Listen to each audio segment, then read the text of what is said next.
Hello সবাইকে, তোমরা সবাই কেমন আছো? আশা করি সবাই অনেক ভালো আছো।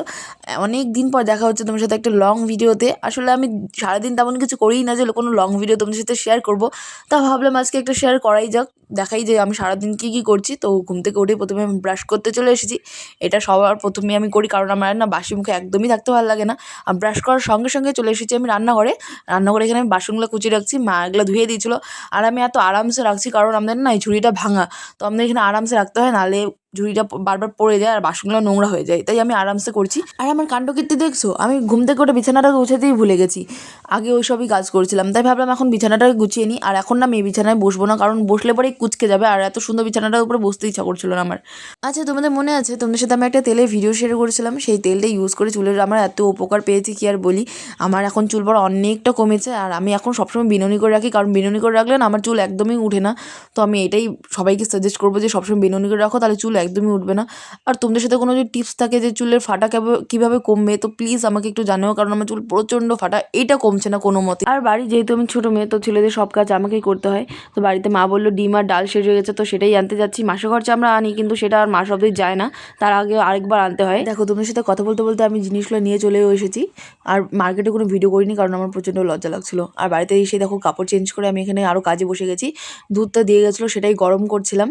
আচ্ছা, তোমরা কমেন্ট করে জানো তো যে আমার লং ভিডিওগুলো বেশি ভালো হয় না শর্ট ভিডিওগুলো? কারণ আমার লং ভিডিওগুলো বানাতে না খুব কষ্ট হয়, এত কী বলবো, কোনটার পর কী বলবো আমি একদমই বুঝতে পারি না।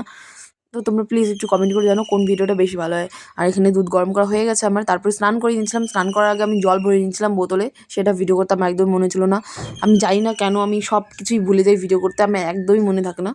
যাই হোক, তার জন্য তোমাদের বলে দিলাম আমি। আর এখন এত গরম পড়েছে যে কে বলি, আমি ক্রিম একদমই লাগাচ্ছি না, মুখটা পুরো ঘেমে যায়। তো আমি এখানে গোলাপ জল লাগিয়ে নিলাম, আর যেটা মোস্ট ইম্পর্টেন্ট আমার ভেজলিন, যেটা না লাগালে আমার হবে না, সেটাও লাগিয়ে নিলাম। তারপরে খেতে বসে গেছি। আজকে রান্না হয়েছে টমেটো দিয়ে কচুর পাতা, সাথে আলু ভাজা আর মুসুর ডাল। আর টমেটো কচু পাতাটা তোমরা কে খেয়েছো একটু অবশ্যই কমেন্ট করে জানিও, কারণ এটা আমার বেশ ভালো লাগে। তোমরা হয়তো অনেকজনেরই ভালো লাগে, যারা যারা রাজবংশী আছে ওদের তো ভালো লাগবেই, আমি জানি। আর দেখছো ওখানে অবরেপ কি শয়তানি করছে, ও কিছুদিন আগেই না আমাদের এই লকারটা ভেঙে দিয়েছিল, তো আজকে ও ট্রাই করছে ওটা ভাঙার, যেটা ও ব্যর্থ হয়ে গেছে, পারেনি। তারপরে কল আসলো, আমার পার্সেল চলে এসেছে, তো সেটাই নিতে যাচ্ছিলাম। আর এই শর্ট ভিডিওটা আমি অবশ্যই পোস্ট করে দিব, তোমরা দেখে নিও। আর লিঙ্ক লাগলে অবশ্যই ওখানে কমেন্ট করতে পারো, আমি লিঙ্ক দিয়ে দেবো। আর এত সুন্দর জিনিসটা এসেছে, তোমরা দেখলেও পাগল হয়ে যাবা, আমারও বেশ ভালো লেগেছে। আর পার্সেলটা নিয়ে আমি বাড়িতে এসে ঘুমিয়ে পড়েছিলাম। তারপরেই মনে পড়লো যে বাবা আমাকে বলেছিল একটা শশা হয়েছে, সেটা তুলতে যেতে, কিন্তু আমি একদমই আমার মাথা থেকে বের হয়ে গেছে। তো সন্ধ্যাবেলা আমি চলে এসেছিলাম শশাটা তুলতে। আমি ভেবেছিলাম যে অনেক কটাই হবে, কিন্তু এসে দেখি না, একটাই আছে, আর বাকি সব কচি কচি একদমই আছে। তো এগুলো আর তুলবো না, এগুলো কিছুদিন পর তুলবো, তখন ততদিন এগুলো বড় হয়ে যাবে।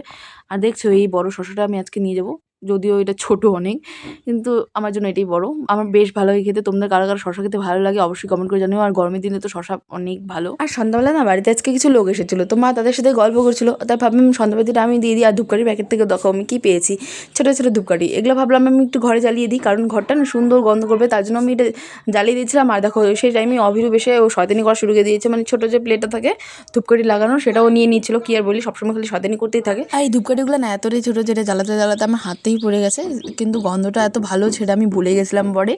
সত্যি জ্বালানোর পর না একটা পজিটিভ ভাইব আসছিলো ঘর থেকে, এত ভালো লাগছিলো। আর দেখো বাবা আর মা এখানে কাজ করতে বসে গেছে। এগুলো আমাদের বাড়ির রসুন, তো এগুলো ভালো করে গুছিয়ে রাখছে যাতে এগুলো নষ্ট না হয়। আর দেখছো তো কত বড় বড় হয়েছে রসুনগুলো। আর এই কাজগুলো শেষ হওয়ার পরই মা সেদ্ধ ভাত বসিয়ে দিয়েছিলো। আজকে খাওয়ার একদমই সিম্পল ছিল, ডিম সেদ্ধ, আলু সেদ্ধ আর করলা সেদ্ধ। আর দুপুরকার যে সেই আলু ভাজাটা বেঁচে গেছিলো, তো সেটাও আমি নিয়ে নিয়েছি। আর আজকের ব্লগটা আমি ওইখানে শেষ করলাম, আর বেশি বড় করলাম না। ভালো লাগলে অবশ্যই লাইক কমেন্ট করে দিও, আর দেখা হচ্ছে নেক্সট কোনো বড় ব্লগে। তোমাদের যদি ভালো লাগে অবশ্যই কমেন্ট করে জানিও। আজকের জন্য টাটা।